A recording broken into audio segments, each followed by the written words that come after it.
Hello, good morning students.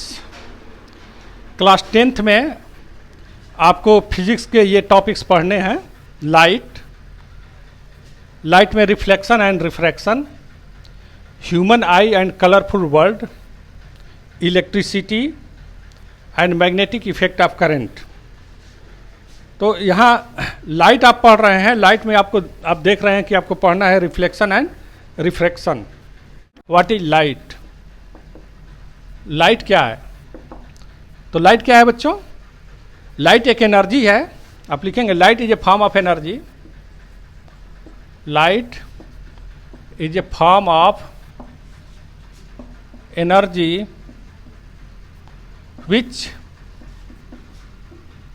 which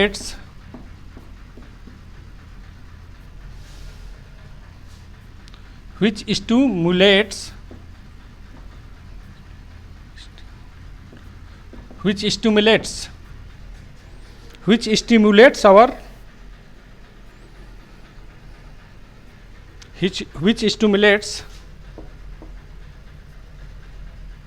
the retina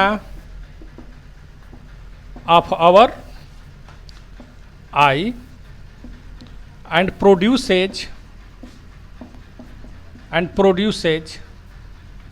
the sensation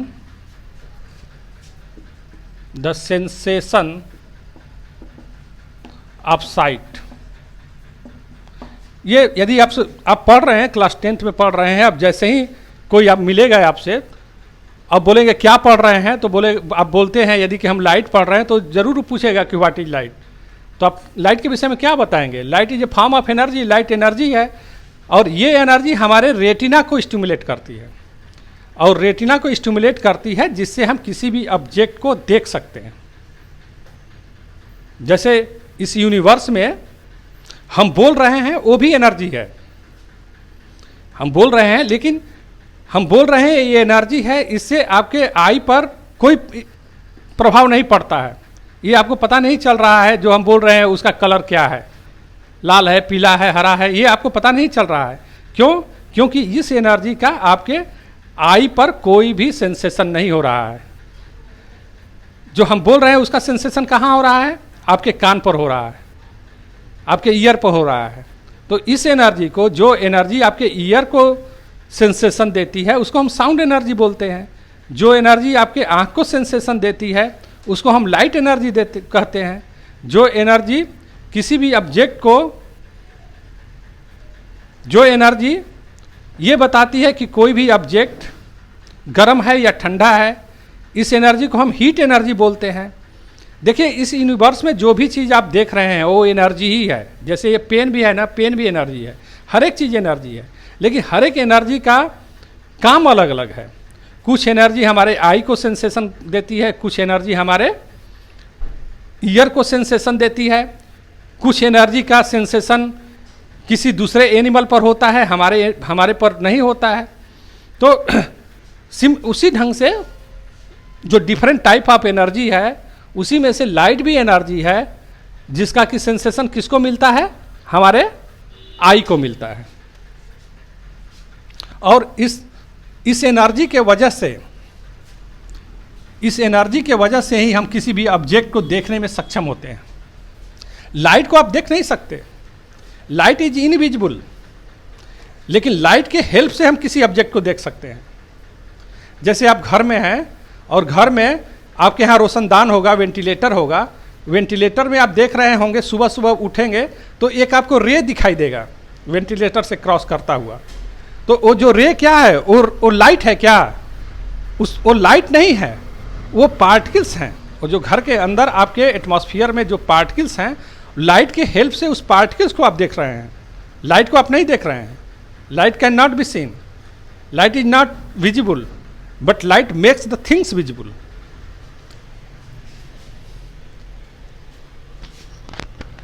now nature of light,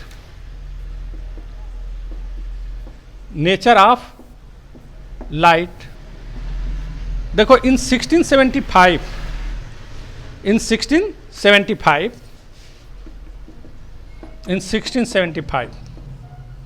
उस समय सबसे बड़े scientist हुआ करते थे न्यूटन। और न्यूटन्स ने थियरी दिया कॉर्पस्कुलर थियरी,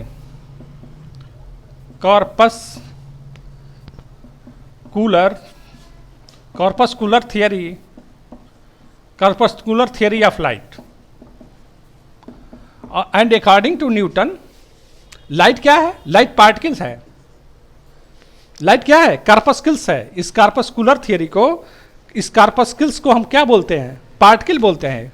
पार्टिकल थियरी भी बोल सकते हैं। इसको हम क्या बोलते हैं भाई? पार्टिकल थियरी भी बोलते हैं। कॉर्पस्कुलस का मतलब क्या हुआ? पार्टिकल्स। तो ये पार्टिकल थियरी ऑफ लाइट भी हम बोल सकते हैं। और and according to the Newton every light source continue to emit, every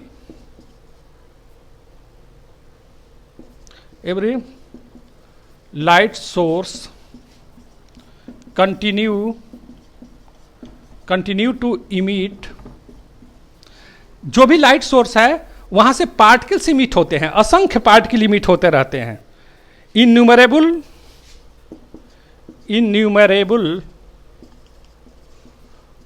minute particle, minute and light.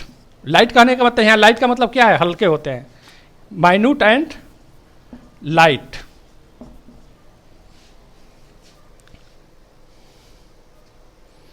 Invisible particles, every light source continue to emit innumerable minute and light invisible particles. और Newton ने इसके विषय में और भी explain किया। जितने भी कलर्स हैं, हर एक कलर के लिए पार्टिकल का साइज क्या है? अलग अलग है। आप लिख सकते हैं different colours, the size of different, आप लिखेंगे सेकेंड, द डिफरेंट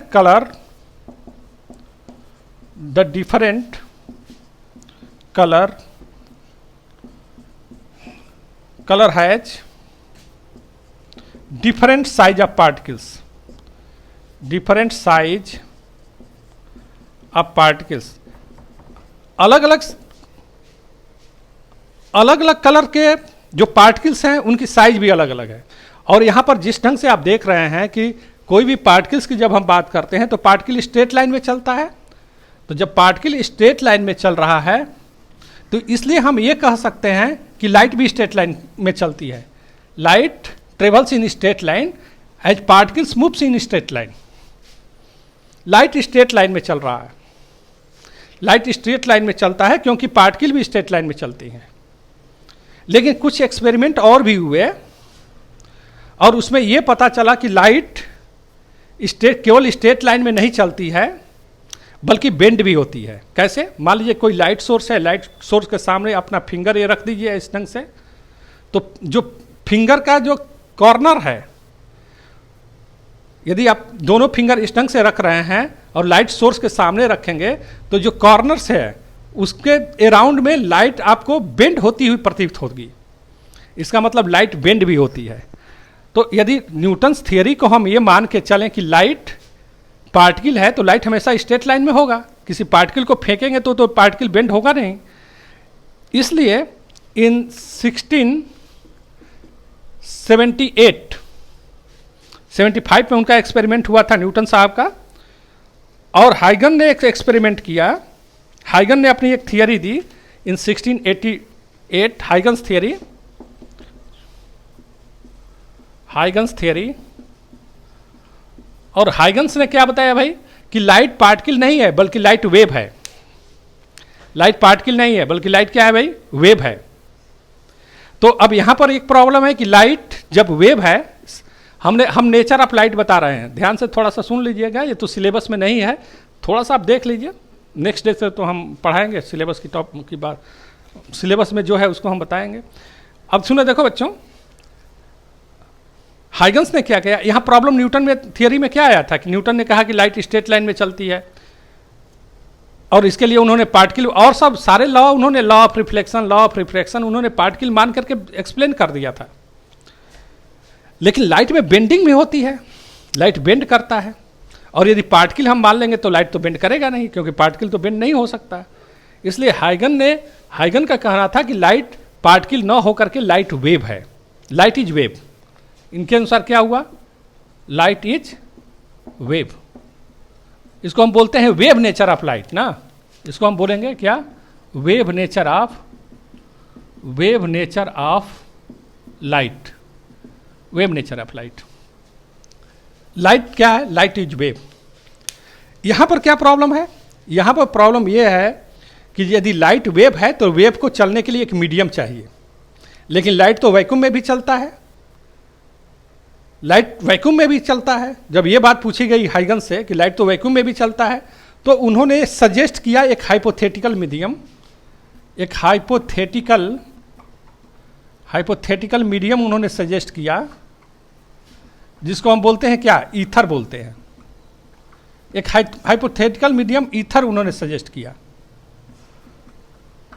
एक हाइपोथेटिकल मीडियम उन्होंने क्या बताया, ईथर। और इन्होंने कहा कि ये ईथर यूनिवर्सल मीडियम है, ये हर एक जगह एग्जिस्ट करता है। ये हाइगन्स का कहना था। ईथर क्या है भाई, हर एक जगह एग्जिस्ट करता है, वैक्यूम में भी एग्जिस्ट करता है। बट और उन्होंने कहा कि यदि कोई भी पार्टिकल या वेव ट्रेवल करता है तो उसका स्पीड होता है √E/d। E/d, ई क्या है, इलास्टिसिटी ऑफ द मीडियम। इसको आप आगे पढ़ेंगे, ये आपको यहाँ से आपको परेशानी हो सकती है, बट जस्ट आप इंट्रोडक्शन में देख रहे हैं तो आप ये समझ लीजिए कि ये v = E/t। v क्या है, स्पीड ऑफ लाइट। यदि लाइट मीडियम में चल रही है तो E is what, elasticity of the medium, and d is density of the medium. चूंकि लाइट की स्पीड बहुत ज़्यादा है, तो ये इलास्टिसिटी बहुत ज़्यादा होना चाहिए और डेंसिटी बहुत कम होना चाहिए। लेकिन ऐसा कोई मीडियम एग्जिस्ट नहीं कर सकता है, ऐसा कोई मीडियम नहीं हो सकता है जिसका इलास्टिसिटी अधिक हो और डेंसिटी कम हो। जिसकी इलास्टिसिटी अधिक होगी उसकी डेंसिटी भी अधिक होगी। तो ये उन्होंने जो कंसेप्ट दिया वो रॉन्ग था। ये ऐसा मीडियम एग्जिस्ट नहीं कर सकता है। This type of medium can not exist. Such type of medium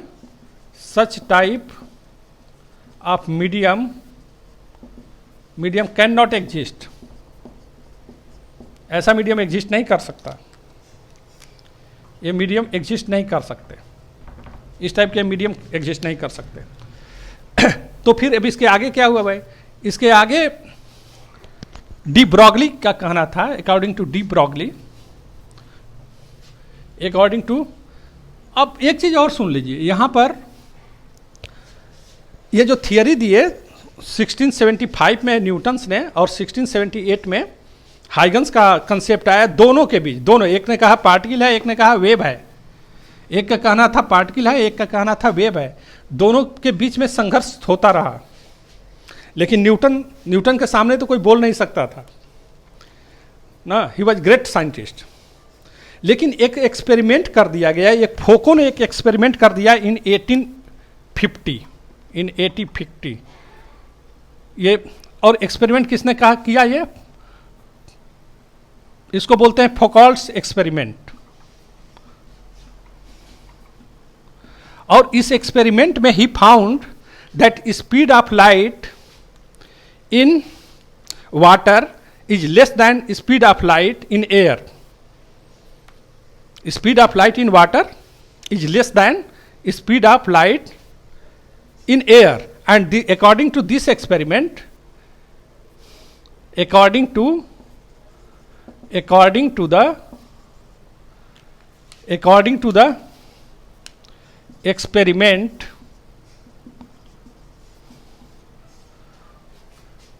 according to this experiment, या this experiment was against the Newtons, आप ये लिख सकते हैं, this experiment was against this experiment was against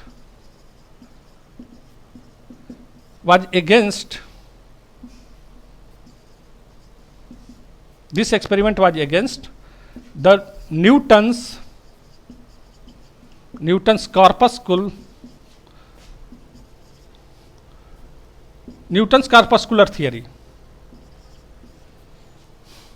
फोको ने जो एक्सपेरिमेंट किया और एक्सपेरिमेंट उन्होंने बताया कि लाइट की स्पीड वाटर में कम होती है in comparison to speed of light in air. तो this was this experiment was against the Newton's corpuscular theory. और जो इन्होंने एक्सपेरिमेंट किया, this was death blow of Newton's corpuscular theory. Newton's corpuscular का मतलब पार्टिकल थियरी। न्यूटन का जो particle theory था उसका ये डेथ ब्लो था। उस इन्होंने एक्सपेरिमेंट किया 1850 में। उसके बाद जो ये विवाद था कि न्यूटन पार्टिकल है कि वेव है, वो हमेशा के लिए ख़त्म हो गया। एक साइंटिस्ट डी ब्रॉगली हुए। थोड़ा लाइट की आप कहानी सुन लीजिए, 10 मिनट 15 मिनट, उसके बाद हम तो स्टार्ट करेंगे क्या, law of reflection. Law of reflection हम स्टार्ट करेंगे। तो हमारे कहने का मतलब था, उसके बाद किसका थियरी आया भाई, इसके बाद theory I third de Broglie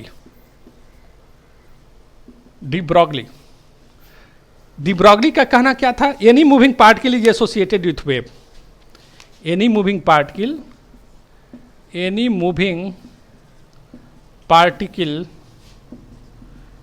particle is associated with wave. यदि कोई भी पार्टिकल मूव कर रहा है तो उसमें वेव होगा, वो वेव के फॉर्म में मूव करता है। यदि किसी पत्थर को हम फेंक रहे हैं ना, तो वे भी वेव के फॉर्म में जा रहा है। लेकिन विच वेवलेंथ, उसका वेवलेंथ उन्होंने बता दिया। क्या उन्होंने वेवलेंथ बता दिया भाई? वेवलेंथ क्या होना चाहिए उनके अनुसार? जो वेवलेंथ है लैम्डा, इसको वेवलेंथ को लैम्डा से पढ़ेंगे, आप क्लास 9th में पढ़े हुए हैं वेवलेंथ के विषय में। H/mv, H को हम प्लांक कांस्टेंट बोलते हैं, m मास है, v स्पीड है। अब देखिए, यदि पार्टिकल को आप फेंक रहे हैं ना, तो पार्टिकल का मास बहुत ज़्यादा है, तो पार्टिकल का मास बहुत ज़्यादा है, इसलिए उसका वेवलेंथ कम होगा। लेकिन यदि वही इलेक्ट्रॉन चल रहा है, तो इलेक्ट्रॉन का मास तो बहुत कम है, तो उसका वेवलेंथ ज़्यादा होगा। तो ये देखिए, ये यदि वेवलेंथ बहुत कम हो गया, यानी ये दोनों पॉइंट्स बिल्कुल नज़दीक आ गए, तो स्ट्रेट लाइन प्रतीत होगा। क्योंकि मास, कोई भी पार्टिकल का मास इलेक्ट्रॉन के कंपैरिजन में बहुत अधिक होता है, इसलिए यदि हम फेंकते हैं किसी भी बॉडी को, किसी भी ऑब्जेक्ट को, तो वो स्ट्रेट लाइन में चलता हुआ महसूस होता है।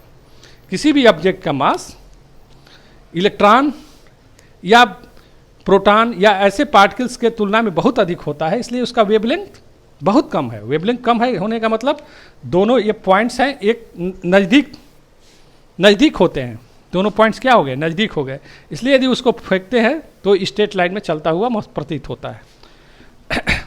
अब और भी कंसेप्ट है, प्लैंक्स थियरी भी है, लेकिन जो अभी जो हम मान रहे हैं उसको electromagnetic theory.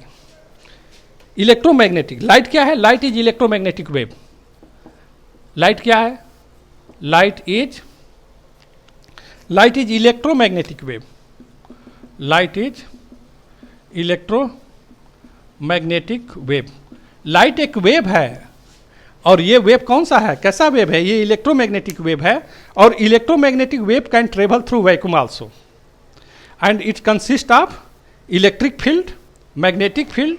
These electric field and magnetic field are perpendicular to each other, and they are also perpendicular to the direction of propagation of wave. Light कैसे चलती है भाई? लाइट इस ढंग से चलती है। देखिए, ये मान लीजिए, ये फिंगर हमारा क्या है? ये फिंगर हमारा लाइट का डायरेक्शन है, प्रोपागेशन है। ये थंब क्या है? Electric field. तो ये सेंट्रल फिंगर क्या होगा? सेंट्रल फिंगर मैग्नेटिक फील्ड होगा। तो इस ढंग से हम लाइट के विषय में, light is what? Light is electromagnetic wave which can travels in vacuum also. It consists of electric field and magnetic field perpendicular to each other, and they are also perpendicular to the direction of propagation of wave. तो ये रहा बच्चों थोड़ा सा छोटा सा introduction about light. Light क्या है हमने बताया, लाइट का नेचर थोड़ा सा हमने बताया। अब आप आ जाइए टॉपिक पर, रिफ्लेक्शन। जैसे टॉपिक में हमने लिखा था reflection. What is reflection? Reflection क्या है? Reflection of light. Reflection of light, reflection of light. देखिए, reflection of light is the phenomenon of, reflection of light is the phenomenon of changing the path of light, changing the path of light without changing the medium. Medium change नहीं हुए, medium change नहीं हुआ और light का path यदि change हो गया, light का पाथ चेंज हुआ, मीडियम चेंज नहीं हुआ लेकिन लाइट का पाथ चेंज हुआ, तो इस पाथ, इसको हम क्या बोलते हैं? इसको हम बोलते हैं रिफ्लेक्शन ऑफ लाइट। दूसरा चीज यही हम बता दे रहे हैं, यदि लाइट का पाथ चेंज हो रहा है कब? When the medium changes. Medium, यदि लाइट एक मीडियम से दूसरे मीडियम में जा रही है और लाइट का पाथ यदि चेंज हो गया, तो उस फेनोमेनन को हम बोलते हैं रिफ्रैक्शन। इसको हम क्या बोल रहे हैं? रिफ्लेक्शन बोल रहे हैं। तो अभी हम सबसे पहले रिफ्लेक्शन ही पढ़ेंगे। Reflection is what? Is the phenomenon of changing the path of light without changing the medium.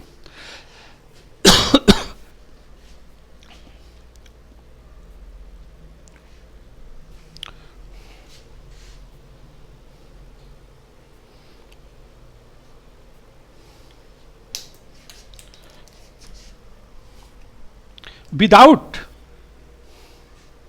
ये विथ नहीं, यहां पर लिखा हुआ है विथ, विदाउट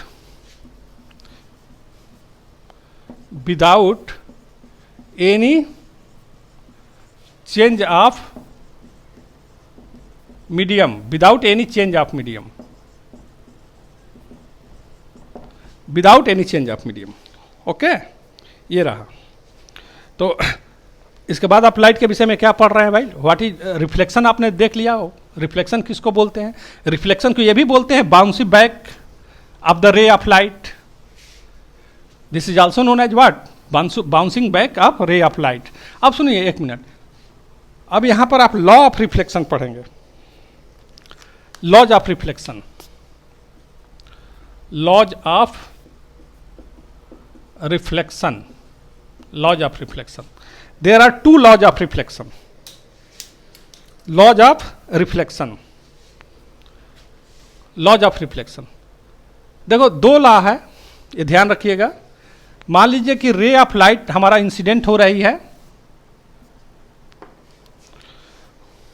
इसको बोलते हैं इंसिडेंट रे, और जिस पॉइंट पर इंसिडेंट हो रहा है that is known as point of incidence, और उस पर जो परपेंडिकुलर ड्रॉ करते हैं that is known as normal, and this reflected रे।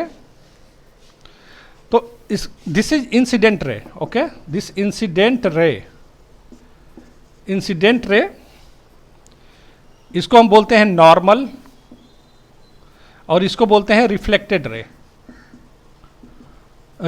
रे।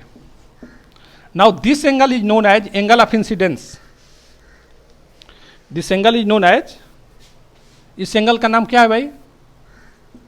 एंगल ऑफ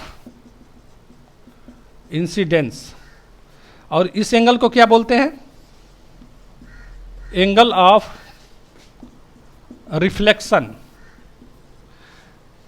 ये चीज आपको जाननी है। पहले तो पहला लॉ क्या है? फर्स्ट लॉ क्या है? The incident ray, reflected ray and the normal at point of incidence all lie in same plane. यदि मान लीजिए यहां पर इंसिडेंट हो रहा है, तो इंसिडेंट होने के बाद रे इधर नहीं आएगी, रे इधर नहीं आ रही है। यदि प्लेन के ब्लैक बोर्ड के प्लेन में इंसिडेंट हो रही है, ब्लैक बोर्ड के प्लेन में नॉर्मल है, तो ब्लैक बोर्ड के प्लेन में ही रिफ्लेक्ट होगी। तो हम बोलेंगे द इंसिडेंट रे क्या है? द इंसिडेंट रे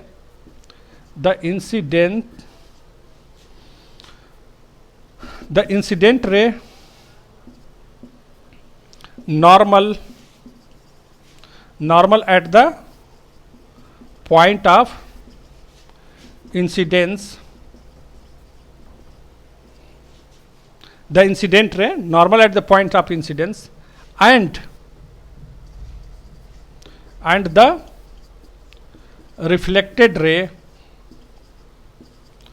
all lie in same plane, all lie in same plane, सभी एक ही प्लेन में होते हैं। ये इंसिडेंट रे, मान लीजिए यहीं पर एक सरफेस है हमारा, रे यहाँ इंसिडेंट हुआ और इंसिडेंट होने के बाद यहाँ नॉर्मल हुआ। तो इंसिडेंट होने के बाद ये नहीं है कि यहाँ पर है रिफ्लेक्ट, यहाँ इंसिडेंट होकर इधर चला गया, ऐसा नहीं है। वो ब्लैक बोर्ड के प्लेन में ही जाएगा। तीनों इंसिडेंट रे, नॉर्मल और रिफ्लेक्टेड रे, तीनों एक ही प्लेन में होंगे। इसको आप लिख लेंगे, वीडियो पॉज करके आप लिख लिया करिए। सेकेंड लॉ क्या है भाई? सेकेंड लॉ है the angle of incidence, the angle of incidence is equal to the angle of reflection. Angle of incidence और एंगल ऑफ रिफ्लेक्शन दोनों बराबर होते हैं। एंगल ऑफ इंसिडेंस को हम आई से लिखते हैं और एंगल ऑफ रिफ्लेक्शन को हम आर से लिखेंगे। तो this angle of I is equal to angle of R, ये आप लिख सकते हैं। ओके, तो ये दो लॉ हैं, ये दोनों लॉ बहुत इंपॉर्टेंट है।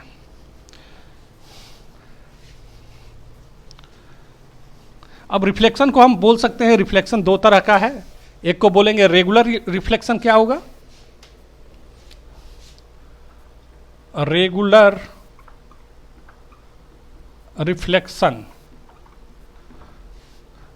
The reflection which follows the laws is known as regular reflection, which follows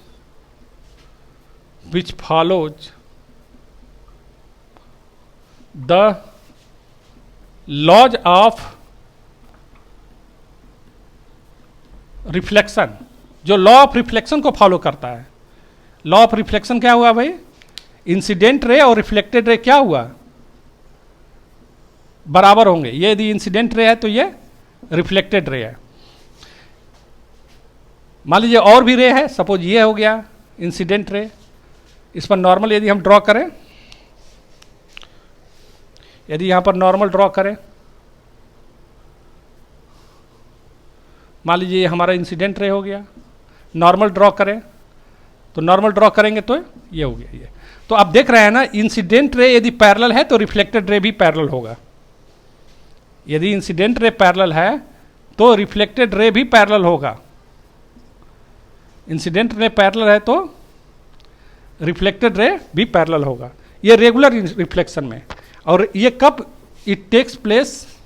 if reflection is made at the smooth surface. यदि ये सरफेस स्मूथ है तभी रेगुलर रिफ्लेक्शन होगा। Surface is smooth surface, smooth surface. यदि surface smooth है then regular reflection. This reflected ray are parallel to each other. Reflected rays are parallel. If incident ray are parallel then reflected rays are also parallel. ये लिख सकते हैं, in regular reflection the reflected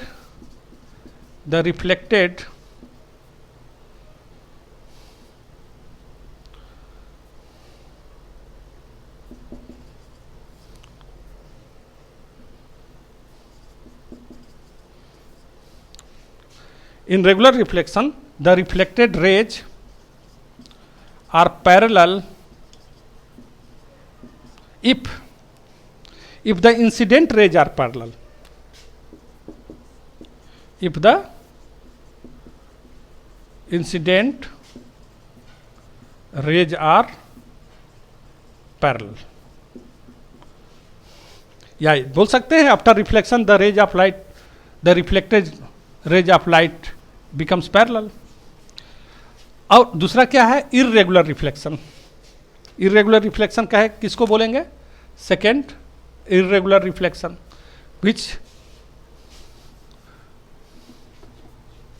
which does not या which do not follow the laws of reflection।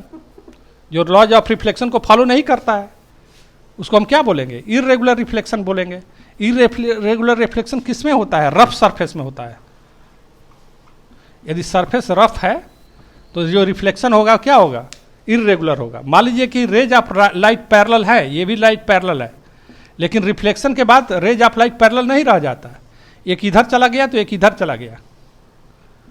Reflection के बाद ये raise of light parallel नहीं है। These incident rays are parallel but reflected rays are not parallel. और क्यों ऐसा क्यों नहीं हो रहा है? Since they are not obeying the laws of reflection. तो ये रहा इर्रेगुलर रिफ्लेक्शन के विषय में। अब जब रिफ्लेक्शन पढ़ रहे हैं तो रिफ्लेक्शन आप पढ़ रहे हैं तो रिफ्लेक्शन अब किससे किससे रिफ्लेक्शन होता है? एक रिफ्लेक्शन थ्रू प्लेन मिरर और स्फेरिकल सरफेसेस। स्फेरिकल सरफेसेस में कन्वेक्स सरफेस और concave surface. Okay, next day हम प्लेन मिरर स्टार्ट करेंगे। सिलेबस आपका यहीं से स्टार्ट होगा, plane mirror. Okay, thank you.